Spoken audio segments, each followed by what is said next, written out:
You see the hills with the vineyards. You see this beautiful river, Douro. Yes, we're in the Douro region. And in a moment's time we're going for the boat tour, which will take us upstream the river to see the beautiful sceneries of the vineyards going to the river. So let's go.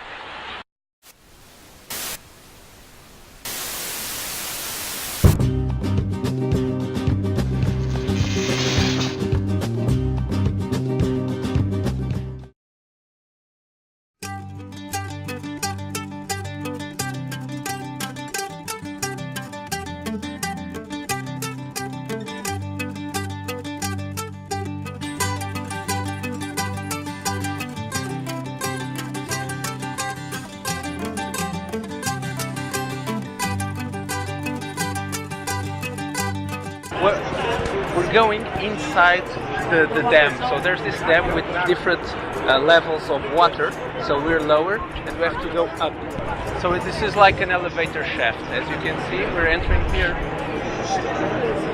Go up and you see all the we're going to enter and the doors will close. This lasts approximately 20 minutes to do this operation.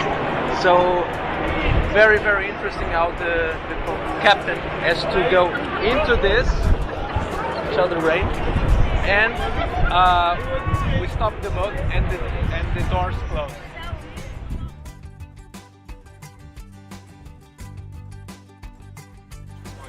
As you can see now, the doors are closing.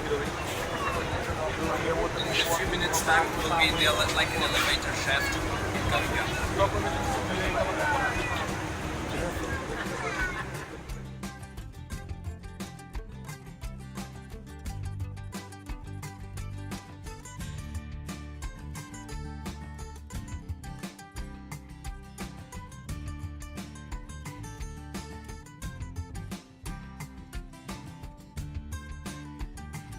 That's it. After around 20 minutes, we've elevated several meters. Now we're ready to follow our route near the Douro Hills.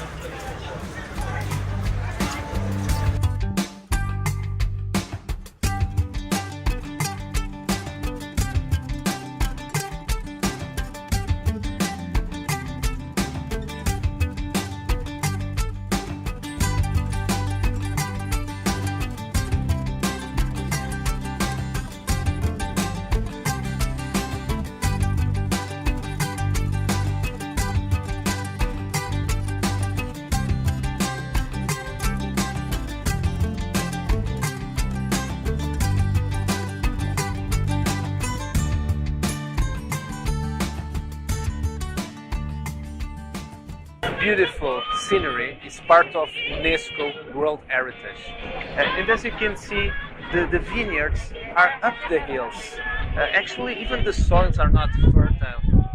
They're made of rocks, stones, that man had to crush and make this like these ladders. It's called socialize in Portuguese. So what's happening is that these extreme conditions makes an excellent wine, and throughout the Douro margins you can see a lot of this.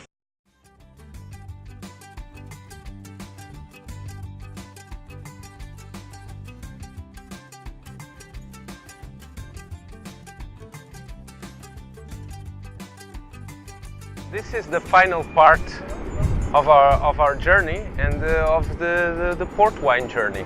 So as you remember, throughout the Douro, in those huge cliffs, the grapes are produced, the wine is produced, but then port wine has to travel and come to Porto and Gaia. We're in Gaia side, which is a town, and that's Porto side, and in these hills you will see the cellars, the port wine cellars. As you can see, you find there it's written grams, you find Offley, Cockburn, many of these cellars. As you can see, it's English-related names. That's because these families are in the industry of port wine for many, many years. To make sure that the port wine has enough quality, the government had to regulate it.